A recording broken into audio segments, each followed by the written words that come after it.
আপনাকে এই জঙ্গলে টিকে থাকতে হলে এই ঘাসের সাথে প্রচুর পরিমাণে যুদ্ধ করতে হবে। এখানে খাবারের কোনো জোগাড় নেই যে আপনি কিছু খেয়ে বাঁচবেন। এই দেখেন আমার সাথে একজন আছে যে উনি খাবারের অভাবে ওনার সারা শরীর শুকিয়ে যাচ্ছে, আর চতুর্দিকে ঘাস আর ঘাস।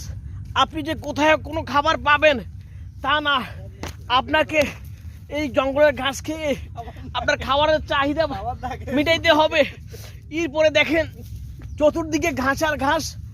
আপনার যখন আবার এইদিকে সূর্যের আলো প্রচুর পরিমাণে তৃষ্ণা পাচ্ছে, যদি আপনি পানির চাহিদা মেটাতে চান তাহলে আপনাকে এই ঘাসটাই খেতে হবে। দেখেন এই ঘাসে প্রচুর পরিমাণে পানি আছে, আমি একটু খাচ্ছি। আল্লাহ আল্লাহ আল্লাহ, জানি না আর কত দূর আমাদেরকে যেতে হবে আর কত দূর আমাদেরকে।